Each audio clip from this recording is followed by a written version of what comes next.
ফ্যাসিবাদ উগ্রবাদ চরমপন্থা প্রতিরোধে শিক্ষার্থীদের সচেতন থাকার আহ্বান জানিয়েছেন বিএনপির ভারপ্রাপ্ত চেয়ারম্যান তারেক রহমান। ফ্যাসিবাদ মুক্ত দেশে ছাত্র রাজনীতিতেও পরিবর্তন দরকার বলে মনে করেন তিনি।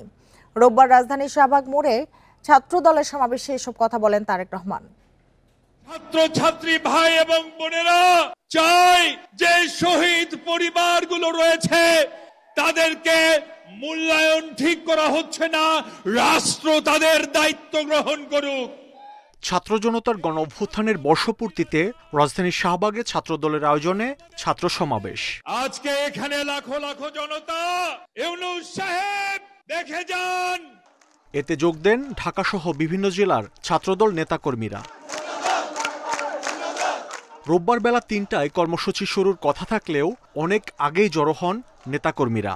বৈরী আবহাওয়া উপেক্ষা করেই স্লোগানে মুখর হয়ে ওঠে সমাবেশ স্থল।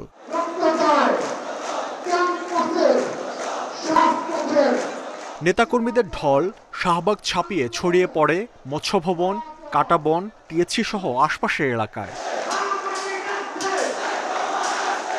সমাবেশের শুরুতেই বক্তব্য রাখেন ছাত্রদল এবং বিএনপির বিভিন্ন পর্যায়ের নেতারা। চূড়ান্ত আন্দোলনের ডাক দিয়েছিলেন।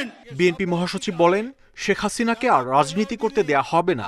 ফ্যাসিস্ট হাসিনাকে আর এই দেশে রাজনীতি করার কোনো সুযোগ দেব না। তারুণ্যের প্রথম ভোট ধানের শীষের জন্য হোক। বিএনপির ভারপ্রাপ্ত চেয়ারম্যান বলেন, ফ্যাসিবাদ মানুষের ভোটাধিকার কেড়ে নিয়েছিল, তারা যাতে আর ফিরতে না পারে সে বিষয়ে সবাইকে সজাগ থাকতে হবে। ফ্যাসিবাদ, উগ্রবাদ, চরমপন্থার উৎখাত কিংবা পুনর্বাসন ঠেকাতে শিক্ষার্থীদেরকে অবশ্যই সচেতন থাকতে হবে।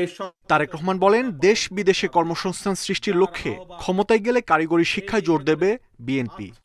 জনগণ চায় রাজনীতির গুণগত পরিবর্তন। সুতরাং আসো, কথামালার রাজনীতি নয়, বরং আমরা শুরু করি মানুষের জীবন মান উন্নয়নের রাজনীতি। সমাবেশে ৯ দফা দাবি তুলে ধরেন ছাত্রদল সভাপতি।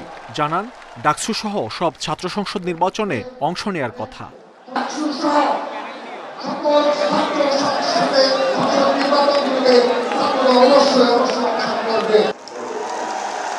শিক্ষা ঐক্য প্রগতির ঝান্ডাবাহী ছাত্র সংগঠন জাতীয়তাবাদী ছাত্র দলের এই সমাবেশেও নেতারা ঘোষণা দিলেন, অতীতের মতো ভবিষ্যতেও দেশ ও মানুষের স্বার্থে যে কোনো আন্দোলনে রাজপথে থাকবে ছাত্রদল।